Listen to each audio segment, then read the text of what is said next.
Mon fils de 7 ans a été transporté d'urgence à l'hôpital après avoir vomi et eu des convulsions, et le médecin a appelé la police. Lorsque les officiers sont arrivés, le médecin a dit « Madame, vous devez emmener votre fils immédiatement dans un endroit sûr. » Quand j'ai demandé « Que se passe-t-il ?», le médecin a dit « Les symptômes d'empoisonnement de votre fils sont… » Avant de commencer l'histoire, n'oubliez pas de laisser un like et de vous abonner à la chaîne pour voir plus d'histoires comme celle-ci. Par un brumeux matin d'automne à Seattle, la ville entière était encore enveloppée d'un fin voile lorsque Megan Wilson s'assit devant son ordinateur, dans le bureau du premier étage de sa maison. Elle était une graphiste réputée dans la région, s'occupant de l'image de marque de nombreuses entreprises. Ce matin-là, elle se concentrait sur la conception d'un logo pour un nouveau client, mais elle leva les yeux en entendant la voix de son fils résonner depuis le rez-de-chaussée. « Maman, c'est l'heure du petit déjeuner. » À 7 ans, Tyler était ce que Megan avait de plus cher au monde. Son mari, Kevin, étant fréquemment en déplacement pour son travail de commercial, les moments entre la mère et le fils avaient pris une signification toute particulière. Megan sourit en sauvegardant son écran et descendit à la cuisine. « Bonjour, Tyler. Qu'est-ce que tu portes pour aller à l'école aujourd'hui ?» Son fils pointa fièrement le pull bleu et le jean qu'il avait choisi lui-même. « Cette combinaison est cool, n'est-ce pas ?» Megan ébouriffa doucement les cheveux de son fils en répondant « C'est magnifique.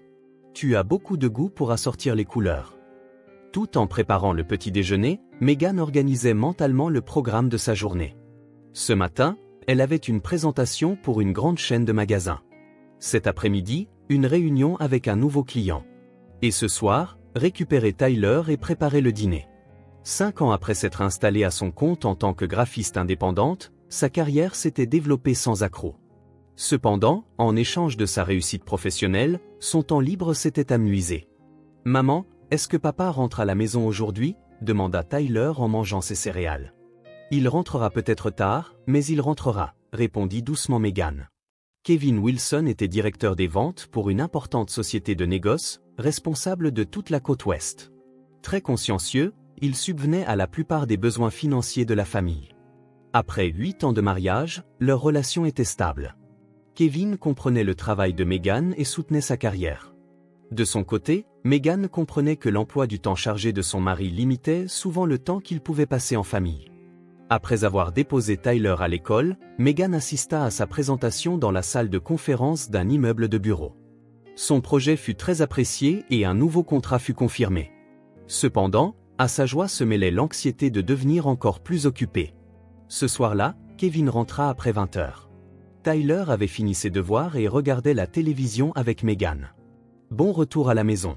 Je t'ai gardé le dîner au chaud », l'accueillit Megan. « Merci. C'était une journée difficile », répondit Kevin avec une expression fatiguée, en desserrant sa cravate. « Avec le nouveau développement sur la côte ouest, j'aurai probablement encore plus de voyages d'affaires à partir du mois prochain. » Megan se sentit partagée. Le succès professionnel de Kevin assurait la stabilité de la famille, mais comme son propre travail devenait plus prenant, s'occuper de Tyler devenait un défi. « En fait, je pensais à quelque chose », entama Megan. « Mon travail augmente et tu as beaucoup de voyages d'affaires. Je pense à trouver une babysitter de confiance pour Tyler. » Après mûre réflexion, Kevin répondit « C'est peut-être une bonne idée. Ce serait mieux pour Tyler aussi de recevoir des soins appropriés. » La semaine suivante, Megan contacta un service local de mise en relation de babysitter. Après avoir rencontré plusieurs candidates, une femme de 28 ans nommée Ashley Turner lui fit la plus forte impression. Elle possédait des qualifications en puériculture. Sa manière naturelle et chaleureuse avec les enfants était évidente et Tyler s'attacha immédiatement à elle. « Ashley est formidable », rapporta Megan à Kevin après l'entretien. « Le courant passe très bien avec Tyler et elle est très expérimentée. Oui, nous pourrions être tranquilles en le lui confiant. » Kevin acquiesça.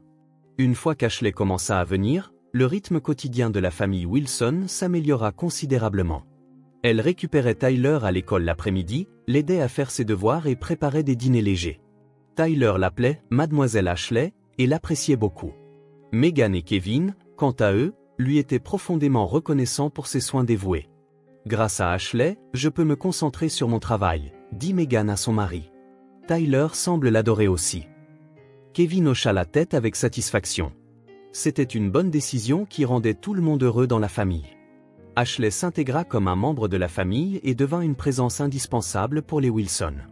Megan pouvait se consacrer à son travail l'esprit tranquille, Kevin pouvait se concentrer sur ses voyages d'affaires, plus important encore, Tyler passait des après-midi épanouissants, entouré de soins affectueux. Toute la famille était satisfaite de ce nouveau mode de vie. Environ 3 semaines après qu'Ashley eut commencé à garder Tyler, Seattle connaissait une transition saisonnière. De fin octobre à novembre, les changements de température étaient brusques et de nombreux enfants attrapaient froid durant cette période. « Maman, j'ai mal au ventre. » Un mardi matin, Tyler semblait moins énergique que d'habitude et toucha à peine à ses pancakes.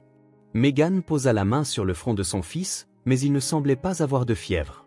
« Comment as-tu mal » demanda Megan, inquiète. « J'ai mal au cœur ici » répondit Tyler en montrant son estomac. Megan envisagea de le garder à la maison, mais Tyler insista, « Je vais bien. Je veux aller à l'école. » Finalement, elle décida de l'envoyer tout en surveillant son état. Ashley devant le récupérer l'après-midi, elle informa l'école de la contacter en cas de changement. Ce soir-là, Ashley appela Megan sur son portable. « Megan, quand j'ai récupéré Tyler, il avait l'air un peu pâle, mais il n'a pas de fièvre et il semble avoir de l'appétit, alors je lui ai préparé une collation légère. » La voix d'Ashley était calme et rassurante, comme toujours. « Merci, Ashley.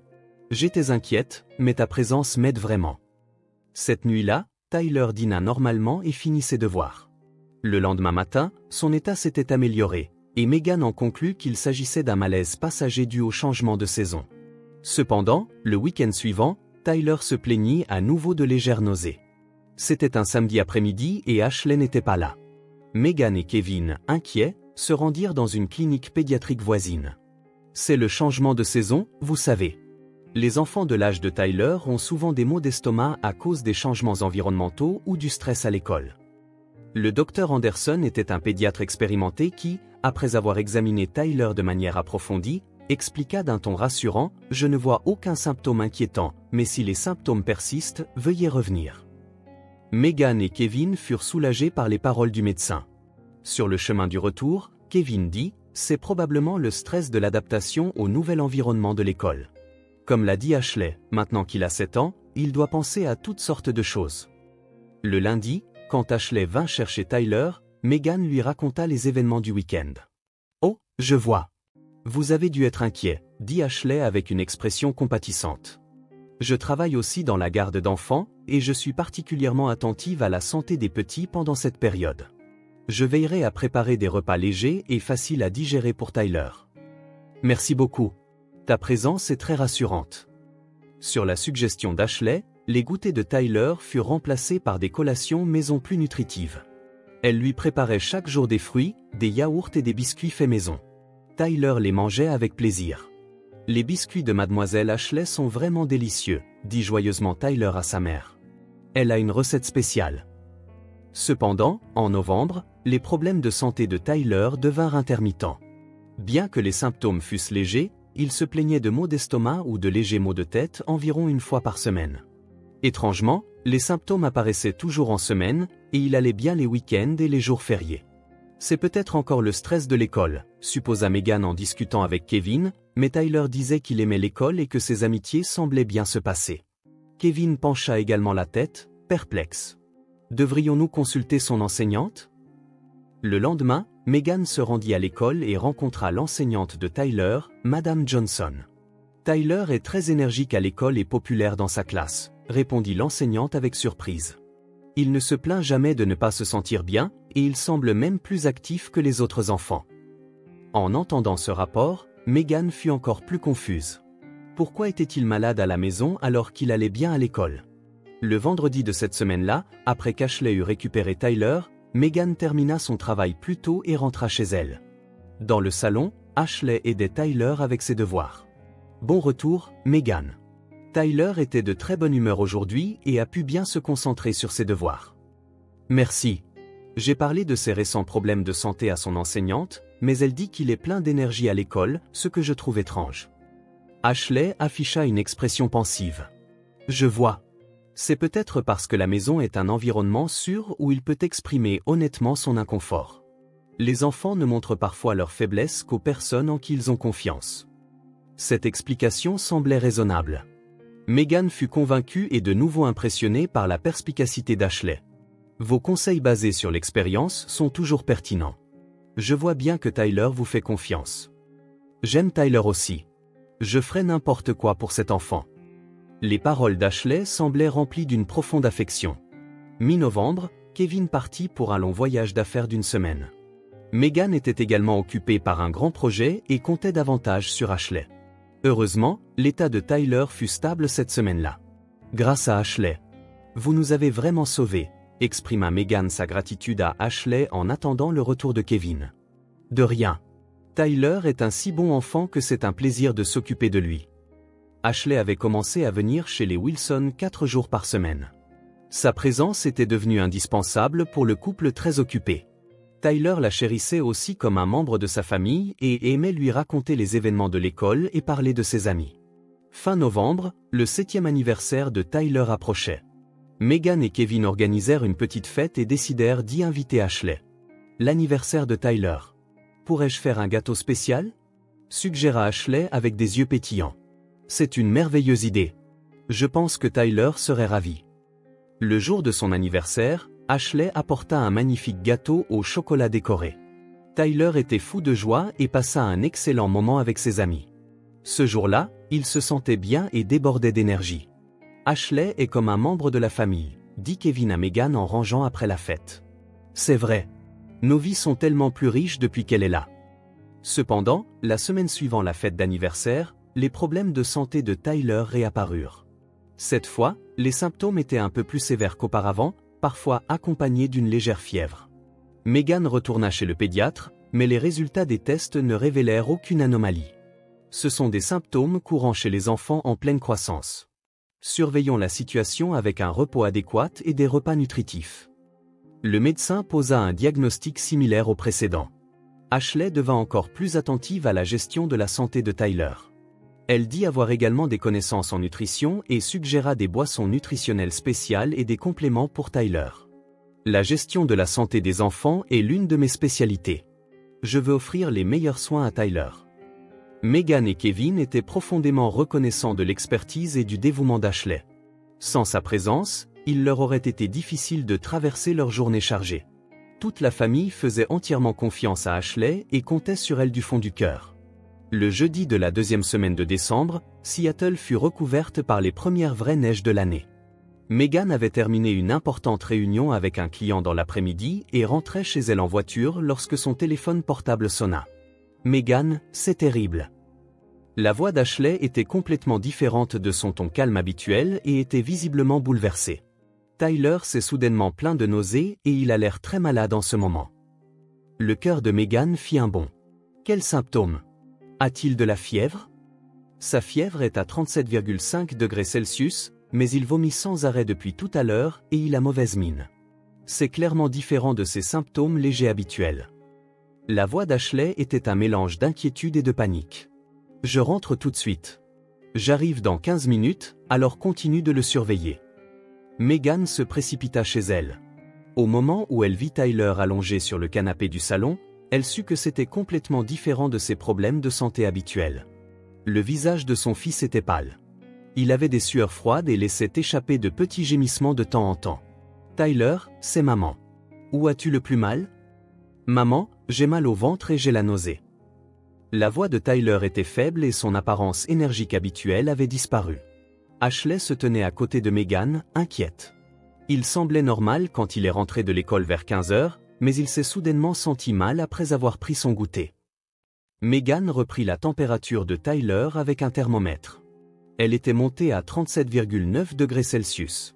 J'appelle le pédiatre, dit Meghan frénétiquement en sortant son téléphone. Cependant, leur clinique pédiatrique habituelle avait déjà fermé et le répondeur annonçait « Pour les urgences, veuillez vous rendre aux urgences ». Pendant que Meghan se demandait quoi faire, les symptômes de Tyler s'aggravèrent. « Maman !» appela doucement Tyler, puis son corps se raidit soudainement et ses mains et ses pieds commencèrent à trembler légèrement. « Tyler !» hurla Meghan. C'était clairement une convulsion. « J'appelle une ambulance tout de suite. » Ashley composa calmement le 911. Les 10 minutes qui s'écoulèrent jusqu'à l'arrivée de l'ambulance semblèrent une éternité à Meghan. La convulsion de Tyler cessa au bout d'1 minute, mais sa conscience resta altérée et il demeura dans un état inerte. Ashley apporta une couverture pour envelopper Tyler et attendit avec Megan l'arrivée des ambulanciers. « Madame, veuillez nous décrire les symptômes de votre enfant » demanda l'un des ambulanciers à Megan. Récemment, il a eu des problèmes gastro-intestinaux légers et continus, mais aujourd'hui les symptômes se sont soudainement aggravés et il a eu des convulsions, expliqua Megan d'une voix tremblante. Dans l'ambulance, le niveau de conscience de Tyler baissa progressivement. Megan tenait la main de son fils, priant désespérément. Ashley monta également dans l'ambulance et soutint Megan. « Nous arrivons à l'hôpital général de Seattle », annonça l'ambulancier. Aux urgences de l'hôpital, Tyler fut immédiatement conduit en salle de soins d'urgence. Le docteur Harris, un médecin urgentiste, prit les choses en main et commença des examens et des traitements détaillés. « Veuillez me décrire en détail les symptômes de votre fils. » Le docteur Harris était un homme d'une 50aine d'années, à l'air expérimenté, qui s'adressa à Megan d'un ton calme. Megan expliqua en détail l'évolution de la santé de Tyler au cours des dernières semaines. Ashley fournit également des informations complémentaires.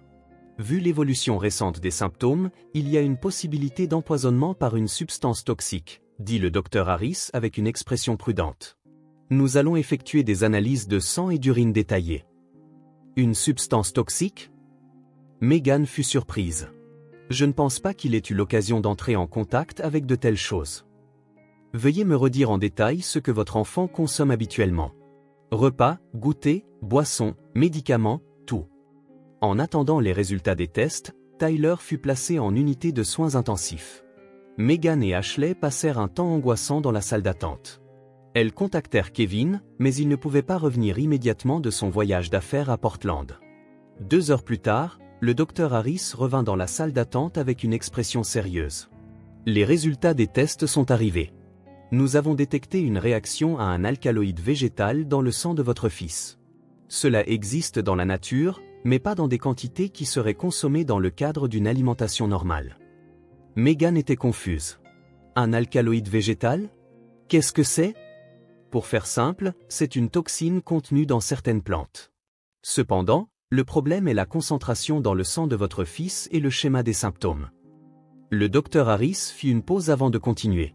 Compte tenu des symptômes des dernières semaines et des résultats d'aujourd'hui, il y a une forte probabilité que de petites quantités aient été consommées de manière continue. De manière continue ? Ça ne peut pas être accidentel. Un tel schéma de consommation se produisant par accident est médicalement impossible. Le ton du médecin était grave. « Madame, pour la sécurité de votre fils, nous devons contacter la police immédiatement. » L'esprit de Megan se vida. « La police ? Pourquoi la police ?» À ce moment, Ashley se leva. « Megan, je vais aux toilettes. » Sa voix semblait trembler légèrement. Après avoir donné des instructions à une infirmière, le docteur Harris se retourna vers Megan. « Madame, ce n'est pas un accident. Il y a une très forte possibilité que quelqu'un ait intentionnellement donné du poison à votre fils. Le schéma des symptômes, la concentration sanguine et ses symptômes d'empoisonnement aigu, tout indique une administration intentionnelle. » Megan sentit son monde s'effondrer. « Mais pourquoi ? Le plus important maintenant est d'assurer la sécurité de votre fils. Comme l'auteur n'a pas encore été identifié, nous devons tenir votre fils à l'écart de toute personne qui pourrait potentiellement le mettre en danger. » La sécurité de l'hôpital arriva, suivie par des policiers. Après que le docteur Harris eut une brève conversation avec les agents, il retourna auprès de Megan. « Madame, veuillez emmener votre fils dans un endroit sûr immédiatement. » Les paroles du médecin étaient empreintes d'urgence. La police va commencer une enquête, mais d'ici là, nous devons minimiser le nombre de personnes pouvant avoir des contacts avec votre fils. Un endroit sûr, mais les seules personnes en dehors de la famille qui peuvent approcher mon fils sont... Megan, confuse, réfléchissait lorsqu'une terrible possibilité lui traversa l'esprit. Le poison qui a causé les symptômes d'empoisonnement de votre fils est... commençait à dire le docteur Harris quand Ashley revint des toilettes, son expression différente de d'habitude. Le médecin jeta un bref regard à Ashley, puis continua en s'adressant à Megan. Les symptômes de votre fils ont été causés par des composants d'une plante appelée Asclépiade. La toxine extraite de cette plante, lorsqu'elle est consommée en continu et en petite quantité, provoque exactement le schéma de symptômes que votre fils présentait. Megan demanda d'une voix tremblante, « Comment est-ce habituellement consommé ?» Généralement, c'est mélangé à de la nourriture ou des boissons. Cela n'a presque pas de goût ni d'odeur, ce qui le rend difficile à détecter. À cet instant, l'esprit de Megan se remémora les goûters faits maison et les boissons nutritionnelles spéciales qu'Ashley préparait chaque jour pour Tyler. Et elle réalisa que le moment où les symptômes de Tyler apparaissaient coïncidait toujours avec les jours de visite d'Ashley. Lorsque les policiers commencèrent à poser des questions de base à Ashley, des changements subtils apparurent dans son attitude. Contrairement à son calme habituel, elle tripotait ses mains et son regard était fuyant. « Mademoiselle Turner, veuillez nous parler de l'état de Tyler aujourd'hui », demanda l'inspecteur Johnson d'un ton doux. C'était comme d'habitude. Il est rentré de l'école, a fait ses devoirs, a pris un goûter. La voix d'Ashley était légèrement suraiguë. « Qu'avez-vous préparé pour son goûter ?» Des biscuits à l'avoine faits maison et une boisson nutritionnelle. Comme d'habitude. Megan écoutait cette conversation tout en retraçant désespérément ses souvenirs des derniers mois. Quand elle se rappela les jours où Tyler avait des symptômes, c'étaient en effet tous des jours où Ashley était venue. Et les week-ends et jours fériés, où les symptômes étaient légers, Ashley n'était pas là. « Mademoiselle Turner, pourrions-nous vous parler un instant ?» Un autre inspecteur apparut et conduisit Ashley à un autre endroit dans le couloir. Pendant ce temps, le docteur Harris continua son explication détaillée à Megan. « Madame, laissez-moi vous expliquer plus en détail les résultats des analyses de sang de votre fils. La toxine détectée, appelée cardénolide, est contenue dans une plante nommée asclépiade. La particularité de cette toxine est que, consommée en petite quantité, elle commence par des symptômes gastro-intestinaux et affecte progressivement le système nerveux. Comment est-ce habituellement consommé?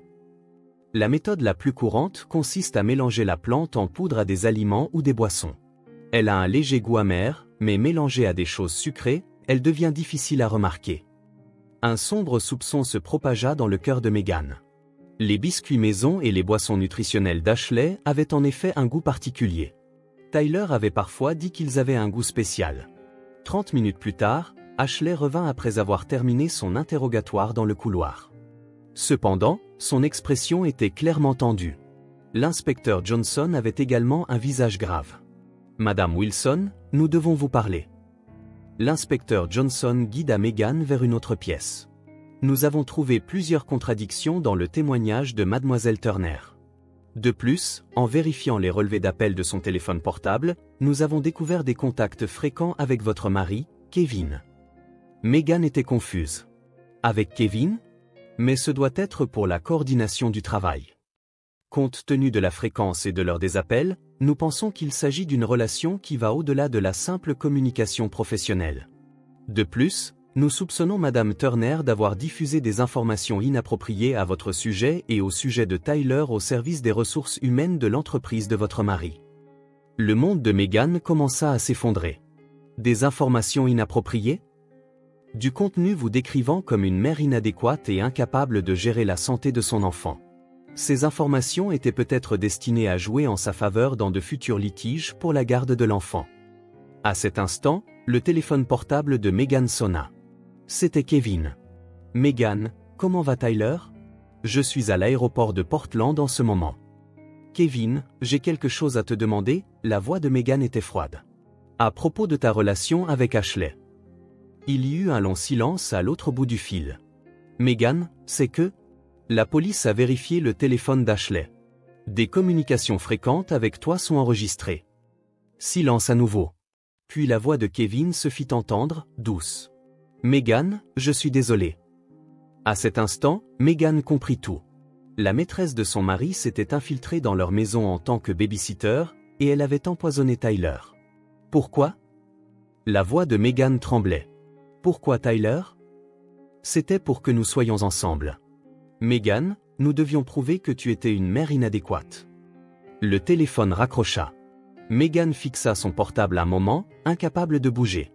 L'inspecteur Johnson revint. « Madame Wilson, nous avons obtenu des aveux de votre mari. L'intégralité du plan a été révélée. » Un plan? Mademoiselle Turner et votre mari avaient une liaison depuis plus d'1 an. Ils ont planifié cela dans le but de divorcer et que votre mari obtienne la garde de Tyler. Megan s'adossa à sa chaise. Mademoiselle Turner a intentionnellement administré du poison à Tyler, essayant de vous faire passer pour une mère incapable de s'occuper de la santé de son enfant. En même temps, elle jouait le rôle d'une babysitter excellente et dévouée, se préparant à devenir la future belle-mère de Tyler. L'inspecteur continua, les symptômes de Tyler se sont aggravés cette fois parce que Mademoiselle Turner a augmenté la dose de poison. Elle était probablement sous pression pour accélérer le plan. Megan ne pouvait s'arrêter de pleurer. Plus que le fait d'avoir été trahie par des personnes en qui elle avait confiance, il était insupportable que son fils ait souffert pendant une longue période. Est-ce que Tyler va s'en remettre? Selon le docteur Harris, il se remettra complètement une fois l'administration du poison arrêtée. Heureusement, la probabilité de séquelles graves est faible. À ce moment-là, une agitation se produisit dans le couloir de l'hôpital. Ashley était menottée par un autre inspecteur. « Megan » cria Ashley. « J'aimais vraiment Tyler. Pour son bien, pour mon fils. » Megan se leva et se dirigea vers Ashley. « L'empoisonner, c'était pour le bien de mon fils. Tu ne mérites pas d'être mère. Toujours au travail, à négliger Tyler. J'aurais pu être une bien meilleure mère. » Megan tremblait de colère, mais ressentait aussi une profonde tristesse. « Tu as fait du mal à mon fils. Penses-tu que c'est de l'amour? » Avant d'être emmenée, Ashley se retourna. « Kevin m'aime. Nous devions devenir une vraie famille. » Cette nuit-là, Kevin fut également arrêté à Portland. Il allait faire face à des accusations de complot, de voies de fait et de maltraitance d'enfants. Megan s'assit au chevet de son fils, lui tenant la main. Grâce au traitement du médecin, l'état de Tyler était stable. « Maman, est-ce que je faisais un mauvais rêve ?» demanda Tyler d'une petite voix. « Tout va bien maintenant, Tyler. Le mauvais rêve est terminé. » Megan embrassa le front de son fils. « À partir de maintenant, maman te protégera toujours. » Le lendemain matin, les nouvelles locales firent un large reportage sur l'affaire d'empoisonnement par la babysitter. Megan consulta un avocat et discuta des futures procédures judiciaires. Il est possible d'intenter des poursuites civiles contre Mademoiselle Turner et votre mari, expliqua l'avocat. De plus, vous pouvez réclamer les frais de conseil et les frais médicaux de Tyler aux auteurs. Ce qui importait le plus à Megan, c'était le rétablissement et le soutien émotionnel de son fils. Elle s'inquiétait de l'impact que la trahison par des adultes de confiance aurait sur le cœur de Tyler. Cependant, Tyler était plus fort que prévu. « Maman, est-ce que Mademoiselle Ashley était vraiment une mauvaise personne? » « Oui, Tyler. Mais tous les adultes ne sont pas mauvais. Maman te protège et les médecins et les infirmières t'aident aussi. » « Et papa? » Megan prit le temps de répondre à la question de son fils. « Pour ce qui est de papa, je t'expliquerai quand tu seras un peu plus grand. Pour l'instant, le plus important est que tu ailles mieux. » Une semaine plus tard, Tyler était complètement rétabli et put quitter l'hôpital. Ashley et Kevin furent placés en détention provisoire, en attente de leur procès. Megan commença à préparer une nouvelle vie. Un an plus tard, en décembre, Seattle était de nouveau couverte de neige. Cependant, cette fois, la neige était un paysage magnifique, annonçant un nouveau départ pour Megan et Tyler. « Maman, faisons un bonhomme de neige. » Tyler regarda par la fenêtre, affichant le même sourire innocent qu'il avait toujours eu, bien qu'il ait maintenant 8 ans. « C'est une bonne idée. Mais d'abord, prenons le petit déjeuner. » Megan ébouriffa doucement les cheveux de son fils. Leur nouvel appartement était beaucoup plus petit que leur ancienne grande maison, mais il était rempli d'une affection chaleureuse. Megan travaillait à son compte en tant que graphiste indépendante, gagnant un revenu modeste mais stable. Plus important encore, elle avait plus de temps à passer avec Tyler. 3 mois plus tôt, le procès d'Ashley et Kevin s'était terminé. Ashley avait été condamné à 5 ans de prison pour maltraitance d'enfants et voies de fait, et Kevin à 3 ans pour complot. Megan avait témoigné au nom de Tyler sur l'impact des événements.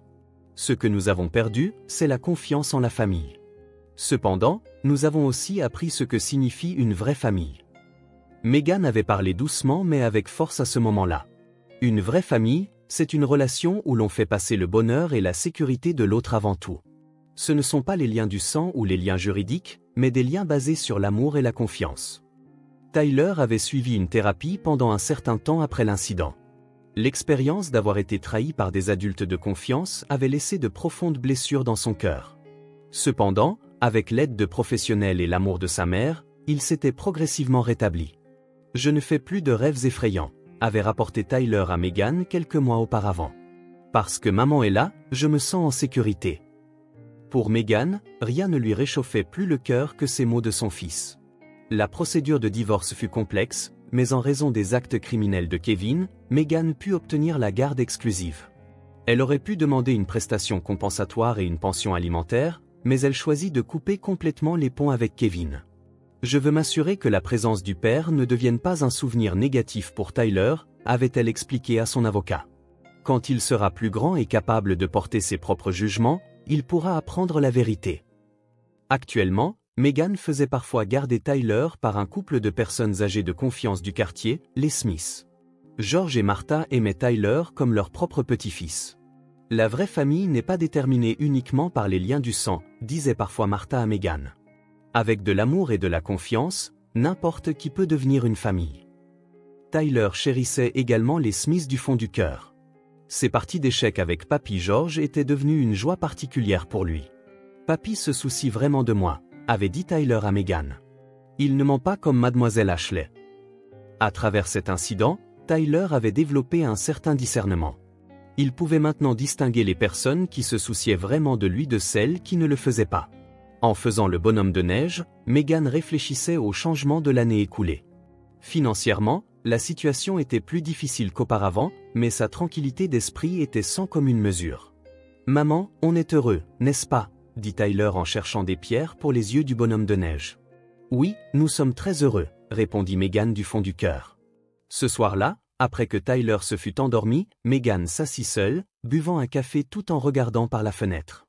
La neige continuait de tomber silencieusement, enveloppant le monde de blanc pur. Un message d'un nouveau client arriva sur son portable. C'était une demande pour un grand projet. Meghan sourit en tapant sa réponse. Son travail se développait également sans accroc et l'espoir en l'avenir grandissait. Ashley et Kevin purgeaient leur peine en prison, mais Meghan ne ressentait plus de colère envers eux.